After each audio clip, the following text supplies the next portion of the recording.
Olá amigos, é bom estar de volta com vocês aqui no paulochagas.net da Imagem TV e muitos são os assuntos. Hoje eu quero abordar demais a questão política de Santa Catarina depois dessas novidades que estão surgindo recentemente neste campo político. Antes de mais nada, lembrando a vocês, estive nesta noite de segunda-feira no Centro de Convivência do Lages Garden Shopping, participando do lançamento da FENAHORT, a Feira Nacional das Hortaliças, que acontece em Urubici de 22 a 25 de março, agora, nos próximos dias.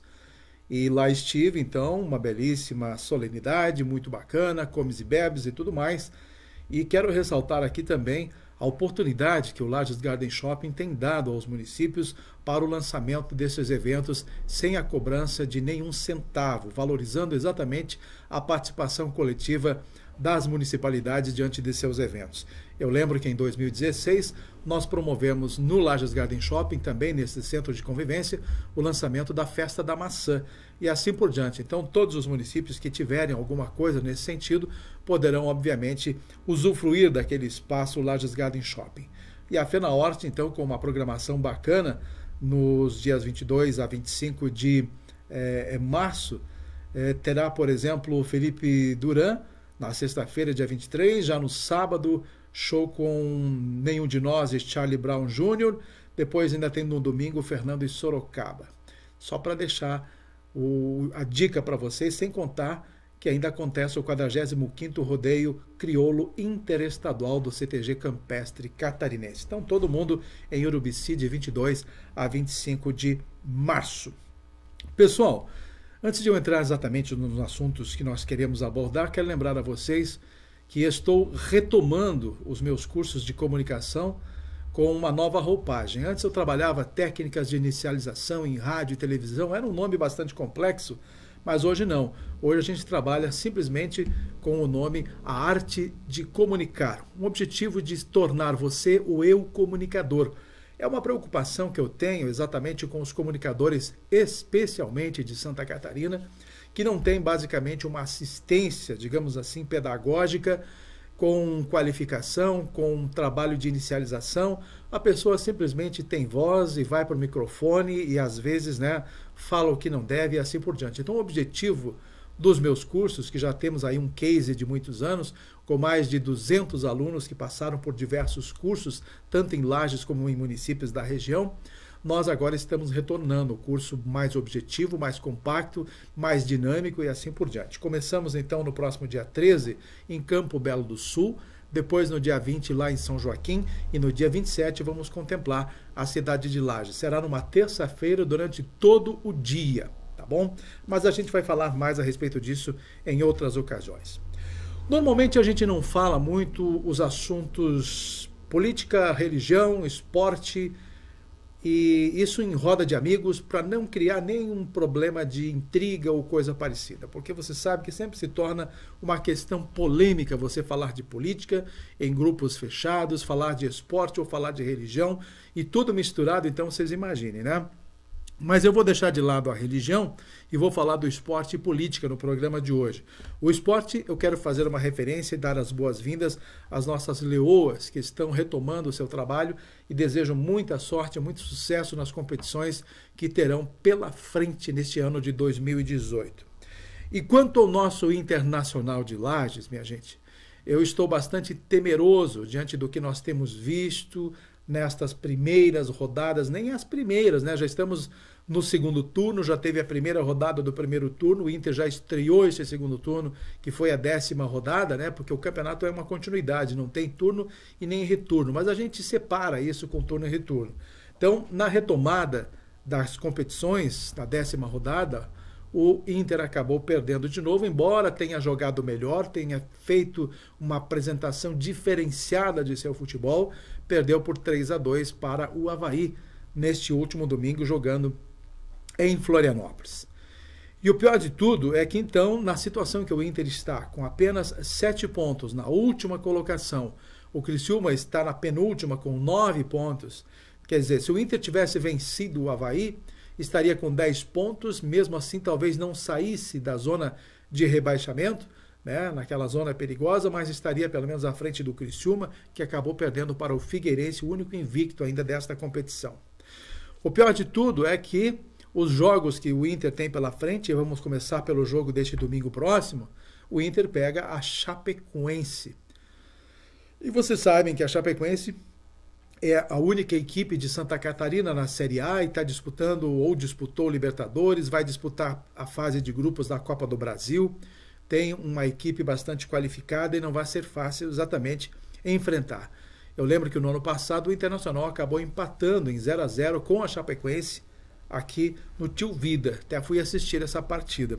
E neste domingo agora, então, este confronto bastante difícil de novo, a Chapecoense não quer perder o embalo, para ver se não sai do encalço do Figueirense. O Figueirense é o líder da competição, com 1 ponto a mais que a Chapecoense, e assim por diante. Então, a gente está bastante preocupado com relação à condução desses trabalhos deste ano. Mas vamos torcer para que a equipe, nestes ainda 9 jogos que tem pela frente, aliás, 8 jogos que tem pela frente, os 9 um já terminou, né? Já foi o de domingo passado, mas tem mais 8 jogos pela frente. Teoricamente, se vencesse esses 8 jogos, faria 24 pontos, né?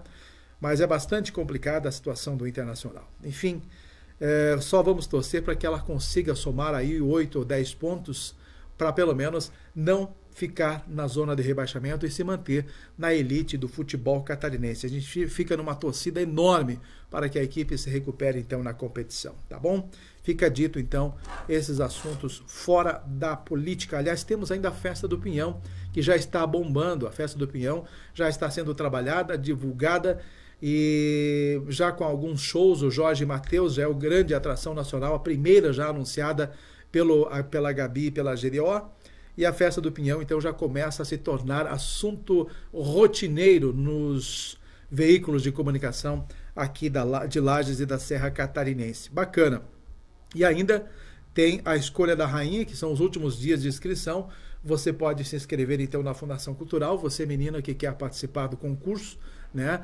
Existem mais de 20 candidatas já inscritas e assim por diante. Então, nesta última semana, praticamente, de inscrições, você tem aí a oportunidade de se inscrever e se tornar a rainha ou princesa da Festa Nacional do Pinhão deste ano de 2018. Vamos lá, política bombando no estado de Santa Catarina. Olha, depois da posse de Eduardo Pinho Moreira, e eu quero dizer a vocês que o governador Eduardo Pinho Moreira, diante das atitudes que ele vem tomando como gestor a partir de agora, embora não seja ainda o governador oficial, e obviamente não existem 2 governadores, existe um governador, e este governador é ainda João Raimundo Colombo. Quer dizer, que se Raimundo Colombo decidir não largar mais o governo do estado de Santa Catarina, ele anula tudo o que Eduardo Pinho Moreira fez até agora e retoma então sua cadeira no Palácio do Governo e fica até 31 de dezembro. Isso, claro, se o governador Raimundo Colombo quiser. Então, Raimundo Colombo ainda é o governador de Santa Catarina, prestem atenção, pelo menos até o início do próximo mês de abril. E Eduardo Pinho Moreira é o governador interino nesse período, ele não foi oficializado no cargo de governador, embora o acordo político tenha dado a ele toda já a força de governabilidade, tenha dado a ele a caneta para fazer a gestão deste governo, tanto é que ele já está mexendo em todos os escalões dentro do seu governo. E aí que eu vejo que Eduardo Pinho Moreira não está sendo uma pessoa inteligente diante do processo, porque se ele quer a parceria do PSD, como ele sonha em ter a parceria do PSD como vice deles, ou dele, nessas eleições de 2018, Eduardo Pinho Moreira está fazendo tudo ao contrário, está alijando, ou seja, está tirando todos os PCDistas, né, todos os ligados ao PSD do governo do estado de Santa Catarina e colocado, obviamente, os seus parceiros de partido. Está colocando o pessoal do próprio PMDB. Então ele quer fazer uma gestão unilateral, ou seja, embora o governo de Santa Catarina ainda seja Raimundo Colombo e Eduardo Pinho Moreira, ou seja, PMDB, OMDB e PSD, até 31 de dezembro, hoje a gente não tem mais esta leitura. A gente prevê esta leitura de que o MDB quer tomar conta sozinho, fazer uso da máquina na totalidade, diante da possibilidade, então, de angariar, então, junto aos municípios, uma força maior e eleger o Eduardo Pinho Moreira, que agora é ele o pré-candidato, inclusive alijou do processo o próprio colega de partido, o Mauro Mariani, que estava antes trabalhando a pré-candidatura ao governo do estado de Santa Catarina. Então vejam que as atitudes de Eduardo Pinho Moreira não está contentando nem mesmo a cúpula do PMDB. O fato de ele ter desarticulado 15 ADRs em todo o estado de Santa Catarina, né? Ele não extinguiu essas ADRs, mas apenas desativou. De qualquer maneira, descontentou muita gente dentro do partido. Eu cito, por exemplo, o deputado estadual Valdir Cobalcini, da região de Caçador, Videira, Joaçaba, por ali, e ele não ficou nada satisfeito de perder a ADR de Caçador, a qual ele tinha a indicação do secretário regional. Então vejam bem, ele podou as pernas de alguns colegas de partido e gente grande dentro do partido. Então Eduardo Pinho Moreira está fazendo tudo às avessas, basicamente, achando-se no poder e achando que com esse poder ele pode fazer o que bem entende. Aliás, pode, mas vai colher frutos nada saborosos nessa derradeira, então, finalização do governo até 31 de dezembro deste ano de 2018. E é ele, então, agora o pré-candidato ao governo para a reeleição. Reeleição não, porque ele é o vice-governador e vai buscar então a condição de governador. Não há mais nada para Mauro Mariani, que nem aparece mais nas figurinhas no meio das colunas políticas do estado de Santa Catarina. Então, diante disso, ele também está criando uma animosidade diante do próprio PSD ao ficar falando algumas coisas que descontentam ainda cada vez mais a turma do PSD, contra Gelson Merizio, que é pré-candidato ao governo do estado de Santa Catarina.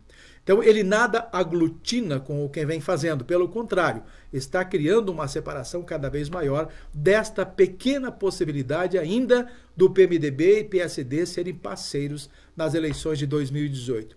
Isso deu a entender que poderia acontecer durante a transmissão de cargo de Raimundo Colombo, lá naquela sexta-feira, não lembro que dia foi, mas de qualquer maneira, lá em Florianópolis, repassou o cargo a Eduardo Pinho Moreira, e lá estavam muitos correligionários do PMDB junto com os do PSD. E aí todo mundo se assentando, dizendo, olha, parece-me que vão acertar as pontas. Eduardo Pinho Moreira é o candidato ao governo e o PSD vai indicar o vice. E o governador Raimundo Colombo vai para o Senado. Claro que tecnicamente para Raimundo Colombo seria até bem melhor estar em paz com o PMDB, acertado com o PMDB, e aí então ter uma candidatura ao Senado com mais tranquilidade. Mas diante do processo, outros PCDistas não compactuam com esta possibilidade. Eu vou dizer por quê.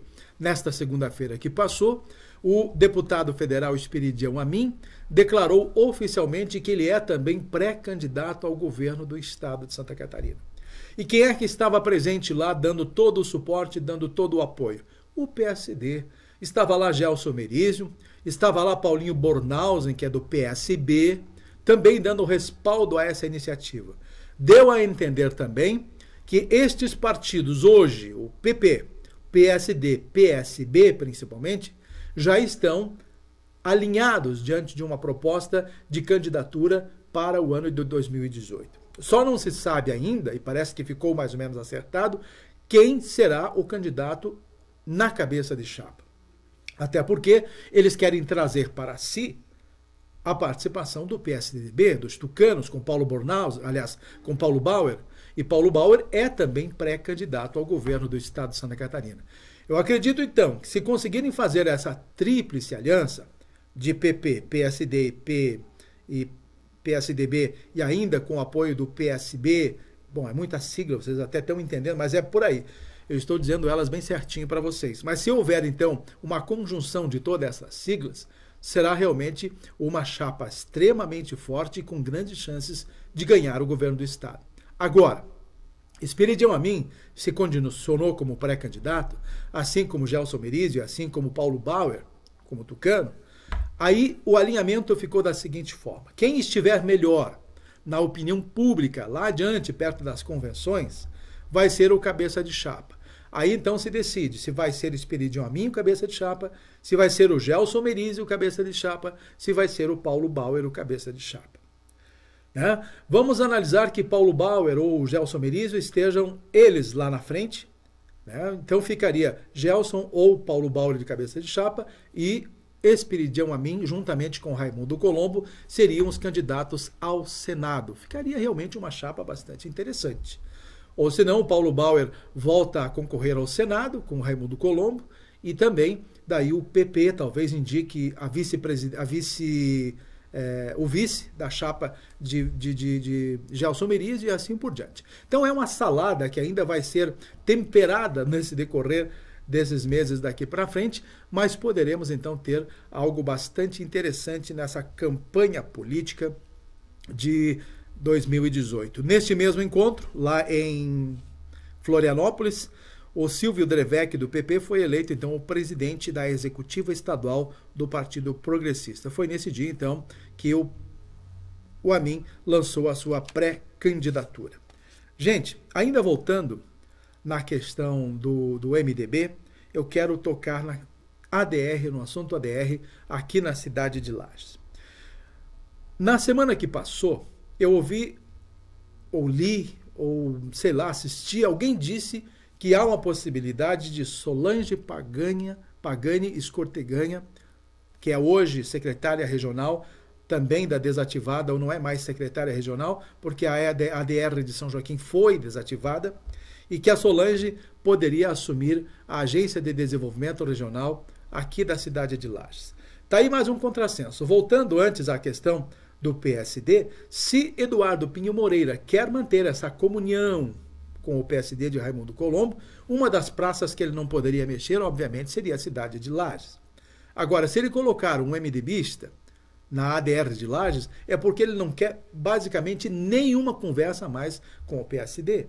Quer dizer, tudo ele está fazendo para afastar o PSD. Fala em apoio, em junção de forças para as eleições de 2018, mas as atitudes de Eduardo Pinho Moreira neste momento são as mais drásticas possíveis para qualquer alinhamento. Ele está separando, então, a possibilidade, está dificultando cada vez mais. E se indicar uma pessoa do PMDB ou do MDB aqui para a ADR do município de Lages, obviamente, então, ele dá o pontapé mais forte no traseiro do PSD, dizendo assim, sumam daqui. Realmente vocês não fazem parte mais. Eu estou mandando no governo, eu estou com a caneta e deu para a bola. Então, basicamente, Eduardo Pinho Moreira está desse jeito, é o dono da bola, está com a caneta, manda e desmanda dentro do próprio partido, mesmo criando descontentamentos e afastando cada vez mais a possibilidade de junção com o PSD no final do apagar das luzes. Porque se todos os representantes do PSD perderem os seus cargos daqui para frente, obviamente que a ruptura já está selada desde já. Mas então, sobre a vinda da Solange Escorteganha para a ADR de Lages, não acredito que seja ela a executiva, a gestora da ADR de Lages, se bem que ela sempre foi abençoada, digamos assim, por Luiz Henrique da Silveira nos bons tempos de amizade deles. Agora parece-me que ela também tem esta bênção do próprio Eduardo Pinho Moreira, ou dentro do PMDB, e que estaria com a intenção de colocá-la como gestora na ADR de Lages. Mas daí eu pergunto, o MDB de Lages vai ficar simplesmente em silêncio? Vai aceitar a indicação de uma pessoa de fora, como se aqui em Lages ninguém tivesse competência para assumir a ADR aqui do município de Lages? Será que o MDB não tem nenhum nome para isso? Uma vez que Eliseu Matos, ex-prefeito de Lages, eu conversei com ele na noite desta segunda-feira, lá no lançamento da Fé na Horta, Eliseu estava lá presente, não ficou até o fim, mas eu tive a oportunidade de conversar com ele rapidamente. Ele disse, Paulo, eu não quero a ADR, não vou para a ADR. E para deputado, Eliseu, também não quero ser candidato a deputado estadual. Está aí sepultando duas questões. Então, eliminando Eliseu da ADR, eliminando Eliseu de uma candidatura a deputado estadual, ainda quero chegar lá com relação ao MDB. Aí, então, sobra quem para ser o gestor da ADR de Lages? O vereador Tiago Oliveira? O ex-secretário de Meio Ambiente de Lages, o Muxuê Rampel? O, sei lá, Quem? O Cosme Polese? Não, o Cosme Polese está lá na SC Gás. Enfim, são várias questões hoje que colocam o PMDB de Lages numa saia justa, né? E hoje o time de Lages está basicamente se sentindo desprestigiado, mas deve encontrar uma mobilização para a indicação de uma pessoa que tenha realmente condições de ser quem vai assumir a caneta da ADR de Lages, caso isso se configure. Por enquanto, João Alberto Duarte, do PSD, é o agente de desenvolvimento regional. E aí, voltando à questão de Eliseu Matos, quando nós estávamos conversando, se Eliseu Matos também não for candidato a deputado estadual, sobra para quem aqui de Lages ser o candidato do MDB? Eles não vão deixar ninguém de fora, eles vão ter uma candidatura a deputado estadual. Sobra também para Thiago de Oliveira, que é hoje pré-candidato a deputado estadual por Lages. Sobra também para Muxuê Rampel, que também é pré-candidato a deputado estadual. E sobra também para o Juarez Matos, primo do Eliseu, também para ser um pré-candidato. E, obviamente, temos que pensar ainda em Fernando Coruja. Fernando Coruja é o deputado estadual, e se ele disser, não, eu vou à reeleição, a chance é dele.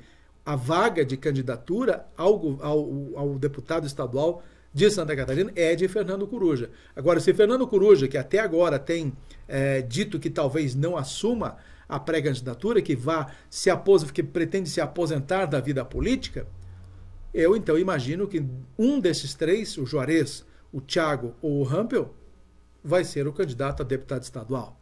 Um desses três também poderá ser o gestor da ADR aqui do município de Lages, e assim por diante. Então, sinto, de uma certa forma, uma fraqueza dentro do MDB por não ter uma consistência de uma liderança grande, exposta hoje diante de uma necessidade. Tem hoje Eliseu Matos, tem hoje Fernando Coruja, mas o Fernando Coruja, como deputado, não é uma pessoa que interage dentro do partido como uma forte presença. Você sabe disso. Fernando Coruja não participa dos eventos regionais, não participa dos eventos políticos do MDB em Lages. Coruja faz um trabalho bastante assistencial diante do seu projeto político, diante do seu projeto profissional, que é ser médico. Então, ele não tem uma participação mais efetiva como político na vida regional da cidade de Lages e muito menos em toda a região.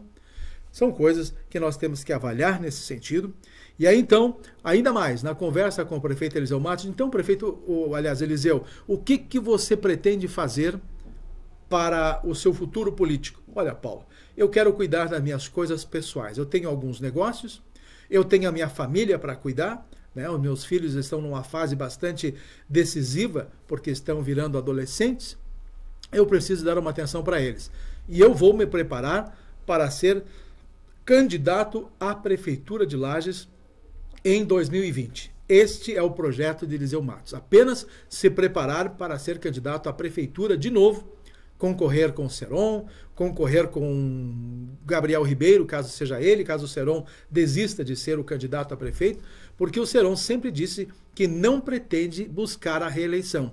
Ele quer fazer este governo, consolidando assim o seu sonho de político, que era ser prefeito de Lages, ter um sucessor, que ele quer preparar, a gente não sabe qual vai ser o sucessor para buscar uma eleição dentro do PSD aqui no município de Lages. Não vamos ainda entrar nesse assunto, mas de qualquer maneira está aí então já adiantada a questão política de 2020. Tudo passa por isso. Terminando as eleições agora para presidência, governo, senado, deputados estaduais, nós já teremos que começar a pensar no próximo pleito municipal, porque aí não tem. Começa a rolar de qualquer maneira. Então, o ano de 2019, passando o carnaval, porque sempre depois do carnaval, nós já saberemos quem são os possíveis pré-candidatos à Prefeitura de Lages na sucessão de Antônio Seron. Se vai ser ele, se vai ser outra pessoa, quem vão ser os outros partidos que vão indicar alguns nomes e assim por diante. Então a vida política hoje em Santa Catarina está mais ou menos nesse sentido, né? Ainda faltam, claro, muitas conversações, muitos ajustes e nós não sabemos como tudo vai terminar. Se o PSD vai terminar junto, ainda casado com o MDB, se vai ser uma nova junção, uma nova aliança agora com uma ala mais definida com PP, PSD e PSDB, né, e outros partidos menores, não sabemos. Mas o que se viu ontem já deu um desdobramento mais direto.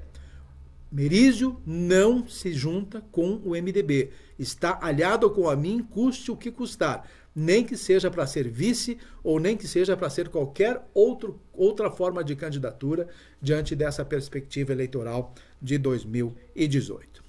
Rodrigo, quanto temos a tempo aí? Temos mais ou menos uns 25? Temos mais 5? Beleza.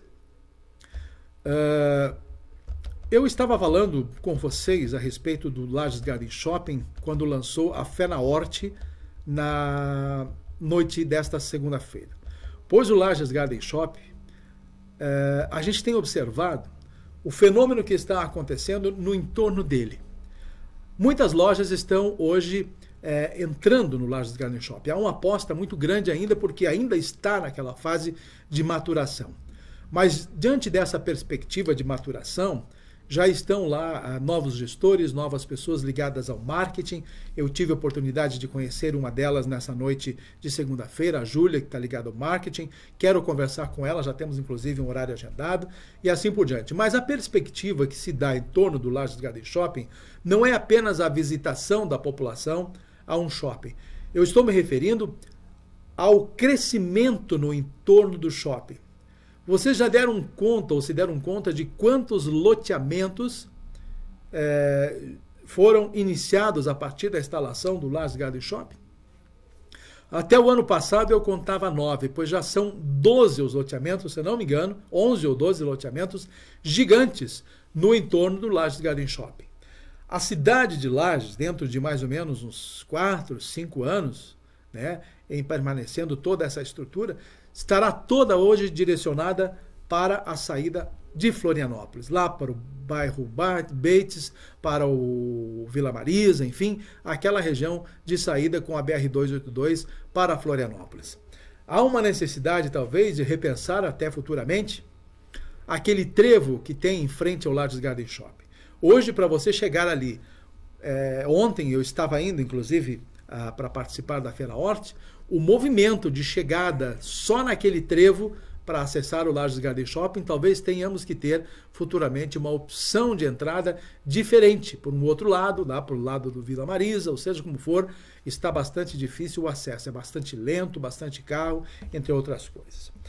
Tá bom? Então, basicamente, são essas as novidades. Eu quero só encerrar o nosso programa de hoje falando de uma questão.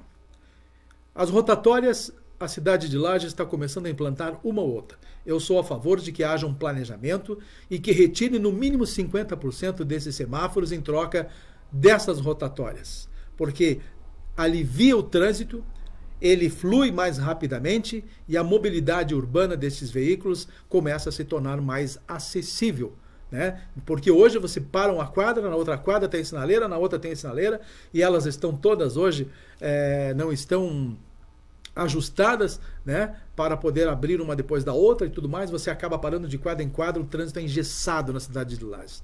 Tem que haver um estudo mais claro com relação a isso, urgentemente. A cidade está crescendo, o número de veículos, então, cada vez maior, e nada se faz pensando nisso tudo. Embora estão hoje mudando alguns trajetos de ruas, né, muda para cá, fica uma única aqui, uma única ali. Devagarinho, talvez, as coisas estejam acontecendo nesse sentido, né, Jacinto? Mas, enfim, o atropelamento de uma criança na Dom Pedro não, na Camões, foi na Camões, né, Rodrigo? O atropelamento de uma criança? Na Dom Pedro? Foi na Dom Pedro. De qualquer maneira, o atropelamento de uma criança nesta segunda-feira levou a pensar que algo mais precisa ser feito nestas avenidas de alta velocidade, além dos semáforos. Se colocaram aquela lombada elevada num ponto da Dom Pedro e num ponto lá da Camões, por que não colocar em outros vários pontos em que há necessidade da travessia das pessoas nestas avenidas? Eu sou muito a favor, não daquela lombada pequenininha que você quebra as costas junto com o carro, com o molejo do carro quando você passa. Mas essas lombadas elevadas, elas dão um respeito para que você pare e dão uma sensação de mais segurança para o pedestre que precisa atravessar a rua. Somente a faixa de segurança já não é mais o motivo de segurança para que uma pessoa atravesse a rua. A pessoa fica horas, às vezes, esperando aliviar o movimento dos carros para conseguir atravessar uma faixa de segurança. Então, tudo isso ainda precisa ser repensado em termos de trânsito, em termos de mobilidade, tanto para os carros quanto para as pessoas aqui no município de Lages. Se tiver que instalar mais 30 dessas lombadas elevadas, por favor, comecem a instalar nestas avenidas de alto movimento. Isso independente das lombadas eletrônicas, que hoje estão desativadas. Eu não entendi por que no ano passado já não fizeram a licitação, porque já estava próximo de encerrar o contrato e a licitação não foi feita antes. Esperaram terminar o contrato, aí as lombadas se apagam e aí vamos trabalhar a licitação que até agora ainda não foi colocada em prática. Deve ser colocada então na rua ou publicada nos próximos dias, para depois esperar mais uns 40, 50 dias para ver qual é a empresa vencedora e ainda esperar um período para ver se ninguém contesta e até então daí a outra empresa assumir. Então coisa de 2 meses para 3 meses para voltar a funcionar estas lombadas eletrônicas ou voltarem a funcionar estas lombadas eletrônicas aqui no município de Lages. Então, deveriam ter pensado, de certa forma, bem mais cedo, antes de encerrar o período de contratação. Mas, por algum motivo, isso não aconteceu. Tá bom, gente? Um grande abraço a vocês. Se Deus quiser, na próxima semana, estamos de volta com mais um paulochagas.net aqui na Imagem TV. Um grande abraço.